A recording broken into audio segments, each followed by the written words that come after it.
Hey guys, welcome back to this another video. ये है part 3 of our portrait demo series. इसके already 2 part हम cover कर चुके हैं।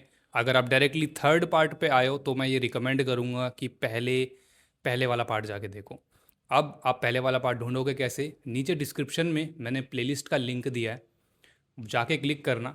पूरा एक स्टेप बाय स्टेप आपको मिल जाएगा वहाँ पे। स्टेप बाय स्टेप पहले पहले वाली वीडियो से देखना। और अगर आप पहले 2 वीडियोस देख के आए हो फिर इस पार्ट को देख रहे हो, दैन कंटिन्यू करो। और पिछले जितने भी 2 पार्ट में मैंने जो चीज़ समझाई है उसको पहले अच्छे से प्रैक्टिस करना, देन इस पार्ट को स्टार्ट करना एंड फिर आगे की प्रोसेस को देखना।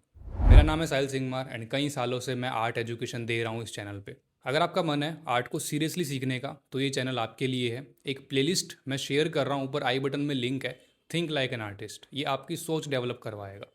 इस प्लेलिस्ट को चेकआउट करना। बहुत सारी ऐसी चीज़ें बताई है जो हो सकता है आपको पहले ना पता हो, एंड ये प्लेलिस्ट को देखने के बाद आपकी थोड़ी सी थिंकिंग चेंज हो जाए कि आर्टिस्ट किस तरीके से सोचता है।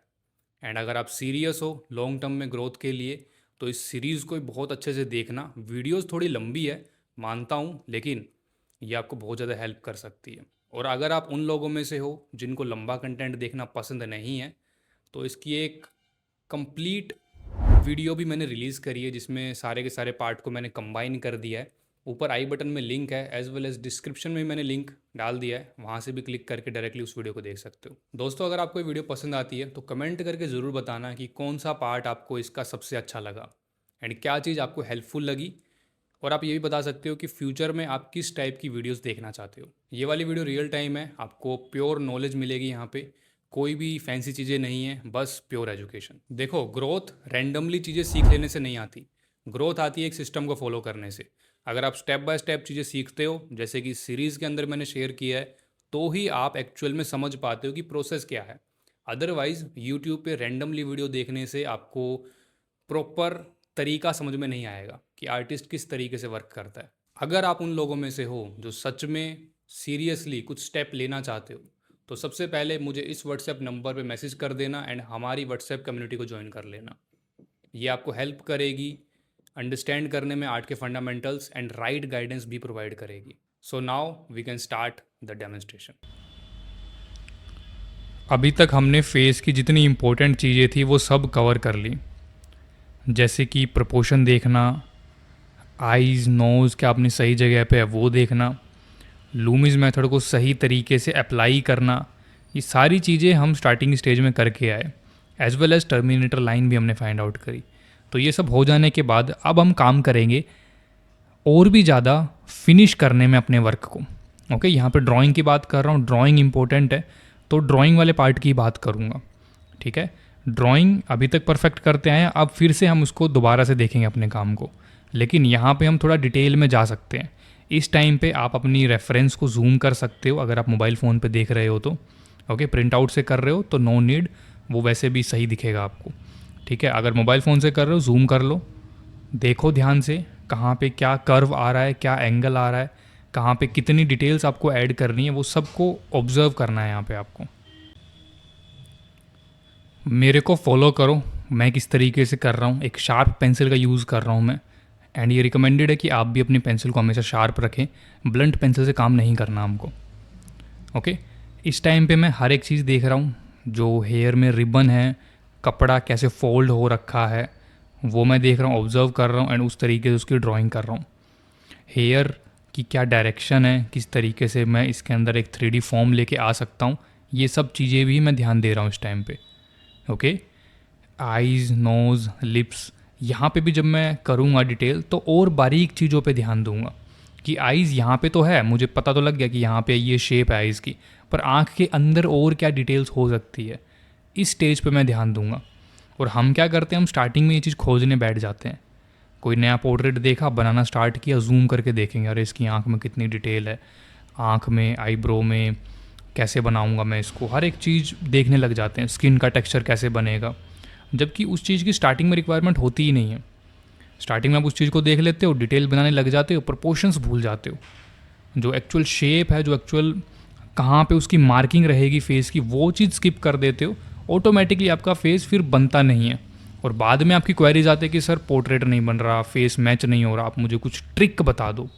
ओके, तो जो ये ट्रिक वाला वर्ड है ना, ये ट्रिक, टिप्स, ये चीज़ें कुछ नहीं होती। ओके, बिलीव मी, इन चीज़ों का कोई बेनिफिट नहीं है जब तक आप अपना बेसिक स्ट्रॉन्ग नहीं कर लेते।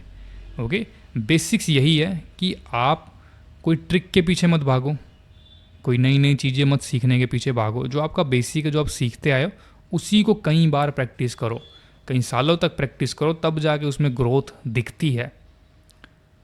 2 दिन प्रैक्टिस किया, बाकी के दिन स्किप कर दिया, फिर बोल रहे कि मेरे से हो नहीं रहा, ये चीज़ गलत है। ओके, पहले एक मेथड को, एक चीज़ जो आप कर रहे हो उसको टाइम दो, एफर्ट लगाओ, फिर रिजल्ट नहीं आ रहा फिर सोचो क्यों रिजल्ट नहीं आ रहा, क्या प्रॉब्लम आ रही है। ये एक कंप्लीट प्रोसेस होती है, रेदर देन कि नया तरीका सीखा, सर मैंने लूमिस ट्राई किया था पर लूमिस हुआ नहीं मेरे से, अब मुझे कुछ नया तरीका बता दो जो लूमिस से भी आसान हो। ओके, सो आप 10 तरीके सीख लो, 100 तरीके सीख लो, फिर भी आप पोर्ट्रेट नहीं ग्रो कर पाओगे जब तक ये मेंटेलिटी नहीं है कि जो आपके पास है उस रिसोर्स का कैसे आपको मैक्सिमम बेनिफिट लेना है, किस तरीके से आपको उन्हीं चीज़ों से और अपनी स्किल्स को एनहेंस करना है। क्योंकि आर्ट एक ऐसी चीज़ है जो कि माइंड के साथ साथ आपकी प्रैक्टिस से भी एनहेंस होती है। माइंडसेट की ज़रूरत है आपको। ओके, दिमाग में क्लियरिटी होनी चाहिए कि क्या चीज़ मुझे सीखनी है, क्या चीज़ मुझे अवॉइड करनी है। उसी के साथ साथ उस चीज़ को प्रैक्टिस भी करना है कई सालों तक। जब उस चीज़ को लगातार प्रैक्टिस करते हो तब आपकी आर्ट में वो पावर आती है, तब आप एक परफेक्ट ड्राइंग क्रिएट कर पाते हो, जो कि मैं यहाँ बना के दिखा रहा हूँ आपको। ओके, सो इस चीज़ को ध्यान रखना पड़ेगा। आपको नई नई चीज़ें सीखने की ज़रूरत नहीं है, जो आपको पता है उसी को बार बार प्रैक्टिस करने की ज़रूरत है। फेस वाला पार्ट कंप्लीट हुआ, अब थोड़ा सा जो क्लोथ वाला पार्ट है उसको हम स्टार्ट करते हैं। सबसे पहले ये जो बाल आ रखे हैं, चोटी बनी हुई है, ओके, इसको मैं थोड़ा सा मार्किंग कर दूंगा और फिर गर्दन की मार्किंग इसी तरीके से फिर क्लोथ्स की मार्किंग रहेगी। ओके, अब यहाँ पे भी देखो, फेस हमने बनाया पर जब क्लोथ स्टार्ट कर रहे हैं, नीचे का पार्ट स्टार्ट कर रहे हैं, वो भी तो पहली स्टेज पे ही है अभी। ठीक है, तो अब मान के चलो कि नई ही ड्राइंग बना रहे हैं हम इसके नीचे। ठीक है, एक नया कुछ क्रिएट कर रहे हैं। तो जब भी नया कुछ क्रिएट करता हूँ मैं, और आप भी इस चीज़ को ध्यान से समझना, जब भी कुछ नया क्रिएट होता है उसकी पहले मार्किंग होती है। सीधा मैंने इसकी चोटी बनाने नहीं बैठ गया, कर्व बना दिया ये ऐसे आएगी चोटी। ओके, मैंने पहले मार्किंग किया, आप देख सकते हो यहाँ पे ध्यान से। ठीक है, पहले मार्किंग में समझा कि अच्छा ऐसे आएगा, ये इसके प्रपोर्शन है। अगर कुछ गड़बड़ होती तो मैं चेंज करूँगा फिर इसको। ठीक है, मैं देखो सोच रहा हूँ कि चिन से कितना नीचे इसका क्लोथ वाला जो पार्ट है वो आएगा। ठीक है, उसी तरीके से जो चोटी है वो कितनी राउंड में है, उसकी क्या शेप है, वो चल रहा है दिमाग में, क्योंकि यहाँ पे हम लॉन्ग आवर स्टडी कर रहे हैं। ठीक है, एक होती है लॉन्ग आवर स्टडी, एक होती है शॉर्ट आवर स्टडी या फिर स्केचिंग। इन दोनों में फ़र्क होता है। अब ध्यान से समझना, आपने बहुत आर्टिस्टों को देखा होगा कि अरे वो तो एकदम कर्व बना देते हैं, एकदम कर्व बना के सीधा सीधा पोर्ट्रेट निकल जाता है। तो अगर आपने वो चीज़ देखी है, उसका मतलब वो स्केचिंग कर रहे हैं, वो शॉर्ट आवर स्टडी कर रहे हैं, जिनको भी आपने देखा है। ठीक है, short hour study and long hour study में बहुत फ़र्क होता है। लॉन्ग आवर स्टडी लंबे टाइम के लिए की जाती है, हमारी स्किल को और एनहेंस करने के लिए, ऑब्जर्वेशन बढ़ाने के लिए। तो यहाँ पे हर एक मार्किंग के साथ चलते हैं हम, समझते हुए चलते हैं। वहीं पे स्केचिंग शॉर्ट आवर स्टडी होती है, थोड़े टाइम के लिए की जाती है, तो उसमें फटाफट करते हैं। तो जब मैं भी स्केचिंग करता हूँ फटाफट कर्व बनाता हूँ। अगर मान लो इस पोर्ट्रेट को मैं स्केचिंग में ही कर रहा होता तो चोटी के लिए मैं मार्किंग नहीं करता, मैं सीधा एक कर्व बनाया, ये आ गई चोटी, एक कर्व बनाया, ये ड्रेस आ गई, है ना। इस तरीके से मैं काम करता। बट क्योंकि हम यहाँ पे लॉन्ग आवर स्टडी कर रहे हैं तो उस प्रोसेस को समझना पड़ेगा हमको। Okay, and long hour study हमारे ऑब्जर्वेशन को बढ़ाने के लिए होती है। तो यहाँ पे जितना मैक्सिमम टाइम ले सकते हो उतना मैक्सिमम टाइम लो, कोई भी पाबंदी नहीं है कि इतने टाइम में ही ख़त्म करना है। ओके, अल्टीमेट टारगेट है कि आपको सीखना है, समझते हुए चलना है कि कैसे कंस्ट्रक्ट किया जाता है पोर्ट्रेट को। अब यहाँ पे मेरा सेटअप देखो, मैंने कुछ इस तरीके से रखा हुआ है। ओके, एक बड़ी शीट है, न्यूज़ प्रिंट शीट का मैं यहाँ पे यूज़ कर रहा हूँ। जो मेरा बोर्ड है उसके पीछे बहुत सारे बॉक्स रखे हैं, कुछ कलर के, कुछ पेंसिल के बॉक्स, जिससे कि मैंने इसको अटका रखा है जगह पे। ठीक है, 90 डिग्री पे रखने की कोशिश करिए, हालांकि हल्का सा स्लांट में है, पर चल जाएगा इतना। ओके, साइड में मैंने फ़ोन रखा है जिससे मैं देख के बना रहा हूँ, एंड इस तरीके से मैं बैठता हूँ। ध्यान से देखो मैंने किस तरीके से सेटअप रखा है, किस तरीके से मैं बैठता हूँ, किस तरीके से ड्रॉ कर रहा हूँ, ये चीज़ भी समझना इम्पोर्टेंट है। ठीक है, यहाँ पे मैंने प्रिंट आउट का यूज़ नहीं किया, यहाँ पे मैं यूज़ कर रहा हूँ मोबाइल फ़ोन का, मोबाइल फ़ोन से डायरेक्ट बना रहा हूँ। ठीक है, तो इस तरीके का आपको सेटअप रखना है ताकि आप मैक्सिमम बेनिफिट ले पाओ जो भी आप ड्राइंग कर रहे हो।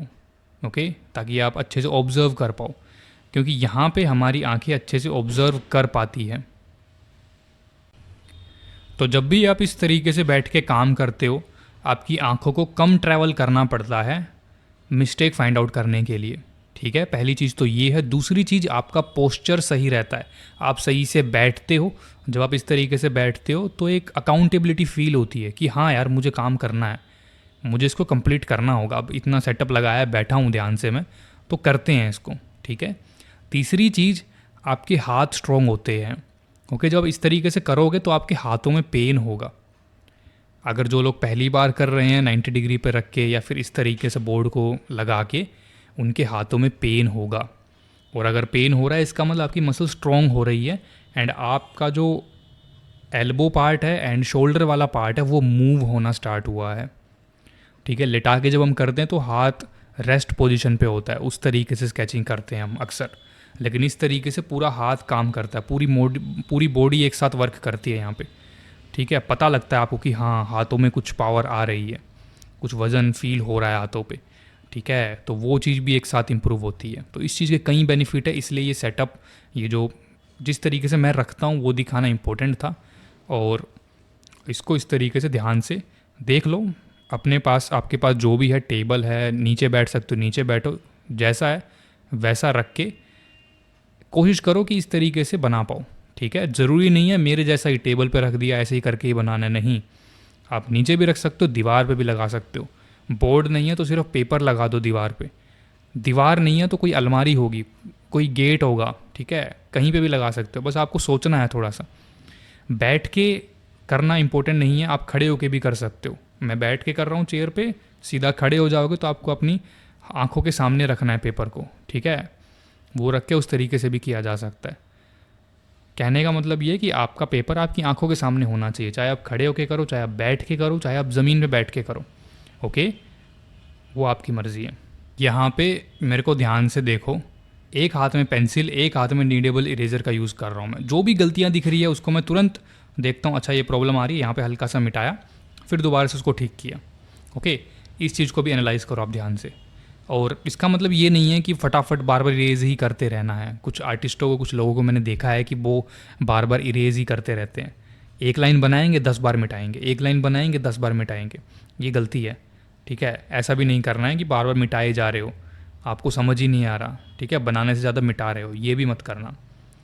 थोड़ा बहुत करो जितना आपको फील होता है कि हाँ इतना चलेगा, है ना। अब ज़्यादा इरेजिंग का यूज़ करने लगे हो तो इरेज़र को साइड रख दो, सिर्फ कोशिश करो ऑब्जर्वेशन का यूज़ करके इसको फाइनल करने की। ओके, तो अब यहाँ पे इस वर्क को हमने फाइनल कर दिया है, ड्राइंग कंप्लीट हो गई है।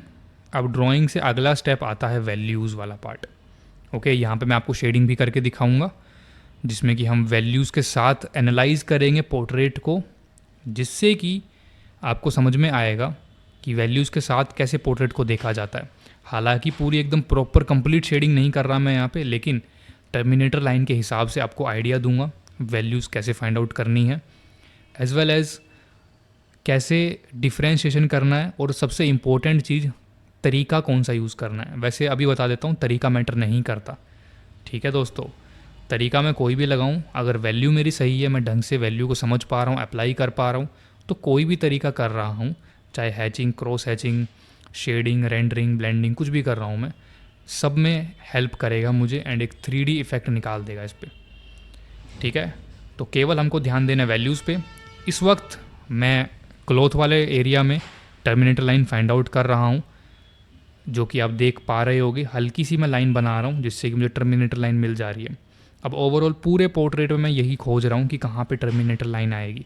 तो ये एक प्रिपरेशन की तरह है, जब हम वैल्यू स्टार्ट कर रहे हैं उससे पहले का स्टेप। वैल्यू स्टार्ट करने से पहले प्रिपेयर कर रहा हूँ मैं अपने पोर्ट्रेट को कि अब मुझे वैल्यू करनी है, तो पहले टर्मिनेटर लाइन को फाइंड आउट कर लेता हूँ, उसके बाद मैं बाकी चीज़ों पे काम करना स्टार्ट करूँगा। ठीक है, उसके बाद वैल्यूज़ फाइंड आउट करूँगा, उसके बाद लेयरिंग करूँगा, उसके बाद ग्रुपिंग करूँगा, जितनी भी चीज़ें करूँगा सब मेरे दिमाग में उसके बाद चलेगी। Okay,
let's start the shading part. Pencil को शार्प कर लिया है मैंने, एक डार्क पेंसिल यूज़ कर रहा हूँ मैं, 8B का यूज़ कर रहा हूँ। ओके, अब देखो समझने वाली बात ये है, वैल्यूज़ जब भी हम समझते हैं सबसे पहले हमको ये देखना है कि कौन सा एरिया डार्क है, कौन सा एरिया उससे लाइट है, कौन सा एरिया उससे भी लाइट है, और कौन सा एरिया सबसे लाइट है इस पूरे पोर्ट्रेट के अंदर। तो मैंने वही एनालाइज किया। सबसे डार्क एरिया मुझे हेयर्स एज वेल एज आँखों का एरिया लग रहा है। ठीक है, आई बॉल जो होती है वो फील हो रहा है, थोड़ा सा मुझे नाक के नीचे भी फील हो रहा है, पर वो इतना डार्क नहीं है। हम सबसे डार्क की बात कर रहे हैं, सबसे डार्क में मैं हेयर्स एंड आई बॉल्स रखूँगा। ठीक है, तो अब मेरे दिमाग में एक इमेज बनी कि इन दोनों एरिया को मैक्सिमम डार्क रखना है मुझे मेरे पोर्ट्रेट में, जो कि मैं करूँगा। ओके, बाकी जितने एरिया है इनसे लाइट रहेंगे। ओके, इसी तरीके से आँखों के साइड वाला एरिया, टर्मिनेटर लाइन के इस तरफ वाला एरिया जो अभी मैं शेड करके दिखा रहा हूँ, ठीक है, वो सब एरिया आई से और हेयर लाइन से एज वेल एज जो नाक का नीचे वाला जो मैंने बताया था एरिया वहाँ से। ठीक है, दोबारा सुनो, हेयर जो बाल है, बाल वाला एरिया, आँख वाला एरिया और नाक के नीचे वाला थोड़ा सा जो मुझे डार्क एरिया दिख रहा है, इन सबसे लाइट रहेगा ये एरिया। ठीक है, इस तरीके से डिवाइड करना होता है। शेडिंग करने का मेथड बहुत सिंपल है, जस्ट पेंसिल को पेपर पे चला रहा हूँ, इसको हम रेंडरिंग बोलते हैं। ओके, सिंपल रेंडरिंग कर रहा हूँ, कैसे भी कर सकते हो, मेरे को फॉलो कर सकते हो, या फिर जैसा आप पहले कर रहे थे वो भी कर सकते हो। ओके, आपको बस ध्यान रखना है कि आपकी वैल्यू उस हिसाब से रहे जिस हिसाब से आपने सोचा। अब हमने क्या सोचा यहाँ पे, हमने यही सोचा कि आंखें सबसे डार्क रहेगी, बाल भी उतने डार्क रहेंगे और बाकी एरिया उससे लाइट रहेगा। तो ये दिमाग में चलना चाहिए बस। अब यहाँ शेडिंग करते करते ऐसा ना हो जाए कि ये एरिया बहुत डार्क हो गया आपका, ओके, या बाकी एरिया बहुत लाइट बना दिया आपने। ठीक है, तो ये मेरे दिमाग में चलता है। शेडिंग करने के लिए बहुत तरीके होते हैं, पर मैं आपको ये रिकमेंड करूँगा कि जो पहले से आप कर रहे हो ना वो ही रखो, कोई नया करने की ज़रूरत नहीं है कि मैं जो दिखा रहा हूँ वो भी करके देख रहे हो, है ना। कर सकते हो एज अ ट्राई के लिए, आप ट्राई ज़रूर करो, लेकिन मैं ये तरीका बहुत टाइम से कर रहा हूँ तो मेरे को समझ में आ गया कि पेंसिल को ऐसे चलाने से ही होता है। ओके, आप भी जिस तरीके से आप करते हो, जिस तरीके से पेंसिल पकड़ते हो, जो आपका अच्छा तरीका है शेड करने का उसको रखो। बस उसके अंदर वैल्यूज़ का जो पार्ट है जो मैं अब आपको बता रहा हूँ, ओके, वो ऐड कर दो। सिंपल, ठीक है, वैल्यूज़ को सोचना स्टार्ट कर दो। बस हर कोई भी चीज़ बना रहे हो ना, वैल्यू को सोचना स्टार्ट करो कि ये क्या इतना डार्क है, क्या मैं इतना डार्क लेके जा सकता हूँ इसको, या मुझे इतने पर रुक जाना चाहिए। ठीक है, ये सारी चीज़ें दिमाग में रखनी है आपको। एक और सबसे महत्वपूर्ण क्वेश्चन जो आप सभी का आता है, सर स्मूथ शेडिंग कैसे करें, स्मूथ ब्लेंडिंग बता दो मुझे, स्मूथ करना है मुझे फेस को। ओके, ठीक है, बताता हूँ। देखो, स्मूथ करने के लिए आपको दो वैल्यू ऐसी रखनी पड़ेगी जिसमें बहुत कम डिफरेंस हो। जैसे कि टर्मिनेटर लाइन वाली जो ये वैल्यू है जो मैंने अभी करके दिखाई, ये डार्क है, इसके बगल में एक इससे हल्की सी लाइट वैल्यू रख देता हूँ मैं, तो वो ऑटोमेटिकली शिफ्ट दिखेगा, एक स्मूथ शिफ्ट कि डार्क से हल्का सा लाइट हुआ है, फिर उसके बगल में और हल्का रख देता हूँ मैं, और शिफ्ट हुआ है, ठीक है। एंड फिर इस लेयर को मैं अगर मिक्स करता हूँ तो बहुत स्मूथ जाएगी शेडिंग, फील होगा कि हाँ डार्क से एकदम लाइट तक आ रहे हैं हम, ठीक है। वो जो डेप्थ दिखती है वो फील होगी फिर।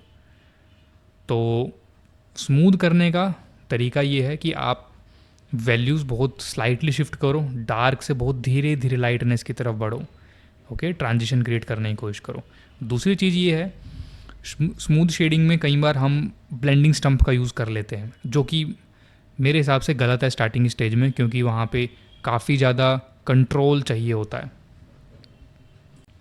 तो इसीलिए स्मूथ शेडिंग के लिए आप ब्रश का यूज़ करो, ओके, खासकर मेकअप ब्रश, उसको यूज़ करोगे एक स्मूथ टेक्सचर आ जाएगा, ओके, शेडिंग जो है वो स्मूथ हो जाएगी। तो उस चीज़ का भी आप यूज़ कर सकते हो। जो नाक का नीचे वाला एरिया है उसको मैं कर रहा हूँ फ़िलहाल अभी। अब मैंने ध्यान रखा कि डार्क हो लेकिन आँखों से डार्क ना जाए और टर्मिनेटर लाइन से हल्का ना जाए, समझ रहे हो आप? देखो फील हो रहा होगा आपको, आँखें सबसे डार्क है, उससे लाइट ही नाक के नीचे वाला एरिया दिख रहा है, फिर उससे भी लाइट जो बाकी एरिया बच गया वो मेरे को फील हो रहा है। क्या आपको ऐसा फील हो रहा है? रेफरेंस को भी देखते रहो साइड बाय साइड, वो आपको फील हो रहा है, देखो, है ना। ये चीज़ मैं दिमाग में सोचता रहता हूँ कि अच्छा इस तरीके से करना है। और अब मैं अगर इसके अंदर ज़्यादा एकदम हाई लेवल की डिटेल ना भी करूँ, सिर्फ इतना भी छोड़ दूँ, तो भी एक वो फील देगा कि हाँ एक डेप्थ दिखेगी आपके काम में, ओके। इसलिए कई आर्टिस्टों को आपने देखा होगा जो डिटेल भी नहीं करते, सिंपल सा कुछ लाइन चला देते हैं, फिर भी उनकी डेप्थ आ जाती है आर्टवर्क के अंदर, ओके। वो इसी वजह से आती है, बेसिक फंडा क्लियर है उनका, नेचर को ऑब्जर्व करते हैं। और ये वैल्यूज़ का कॉन्सेप्ट, लाइट का कॉन्सेप्ट कुछ नया नहीं है, ये नेचर है, ओके। हमारे आसपास नेचर को फील करो, ओके। आप आर्ट के प्रिंसिपल खुद ही सीख जाओगे, क्योंकि हम नेचर को ही कॉपी कर रहे हैं, ठीक है। नेचर ने लाइट कैसे बनाई है, लाइट कैसे बिहेव करती है किसी सब्जेक्ट पे, फेस पे गिरेगी तो कैसे रिएक्ट करेगी, किसी अदर सब्जेक्ट पे गिरेगी तो कैसे रिएक्ट करेगी, ओके। सुबह के टाइम कोई सब्जेक्ट कैसा दिखता है, शाम के टाइम पे उस पर क्या वैल्यू बन जाती है उसकी, ठीक है। वो सब चीज़ें नेचर से आई हैं, ओके। और नेचर के रूल को ध्यान में रख के हम आर्ट करते हैं, तो इसीलिए कहा जाता है कि नेचर को ऑब्जर्व करना चाहिए आर्टिस्ट को, अपने आसपास ऑब्जर्व करना सीखो कि कैसे नेचर बिहेव कर रहा है ना। जितनी भी चीज़ें हैं अगर आप एक बार ऑब्जर्व करना स्टार्ट कर दोगे, ऑटोमेटिकली बहुत सारी चीज़ें इंप्रूव हो जाएंगी, ठीक है। ऑटोमेटिकली रियलिस्टिक बनाना चाहते हो वो बन जाएगा, आर्टिस्टिक बनाना चाहते हो वो भी बन जाएगा, हर एक चीज़ पॉसिबल हो पाएगी।